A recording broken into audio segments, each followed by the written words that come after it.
তো অনেকদিন পরে শ্বশুরবাড়িতে আসলাম বেড়াতে।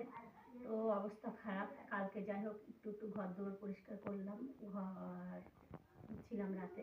তো সকালবেলা 8:30টায় উঠেছি, উঠে বাইরে চলে গেছি, মানে বাড়ি মানে টেকা যাচ্ছে না, এত পটির গন্ধ, মানে পুরো বারান্দায় মানে পটি করে সেই গন্ধ।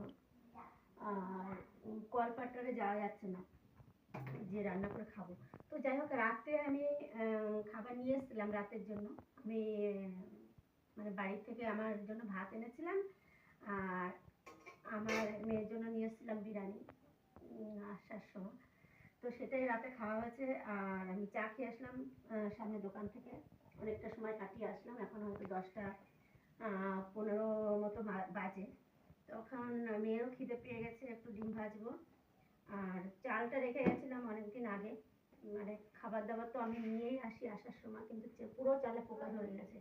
মানে এমন পরিস্থিতি যে বাইরে কলপাড়ে যাবো, মানে কলপাড়ে মানে ওখানেও পটি, মানে খুব খারাপ পরিস্থিতি। মানে পা দিয়ে যে ঘরে আসবো, মানে বারান্দায় পা দিয়ে ঘরে আসবো সেই অবস্থা নেই। আর দরজা তো খোলা যাচ্ছে না, এত গন্ধ বেরোচ্ছে।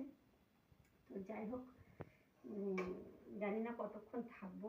এখন এটা হচ্ছে, খাওয়া দাওয়া হবে। তো লোক মা বাবা মরলে না ঘটা করে, মানে লোক দেখানোর জন্য যে আমি মা বাবা মারা গেছে, আমি এত লোক খাওয়ালাম, 500 লোক খাওয়ালাম, 400 লোক খাওয়ালাম, এত লোক খাওয়ালাম আমি।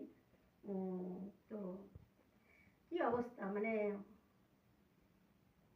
আমার যে হাজবেন্ড ছিল না, তার মায়ের গায়ে, মানে কাঠে রান্না করলে আর কি কালি থাকে, তার থেকে মানে গায়ে বেশি নোংরা পড়ে গেছে। খারাপ লাগছে কিন্তু কিছু করার নেই। কারণ কি, ওনারা কেস করে এসছে যে ওনার মায়ের উপর অত্যাচার করে, যে আমি রান্না করে কিছু দেবো বা কিছু, সেরকম কোনো পরিস্থিতি নেই।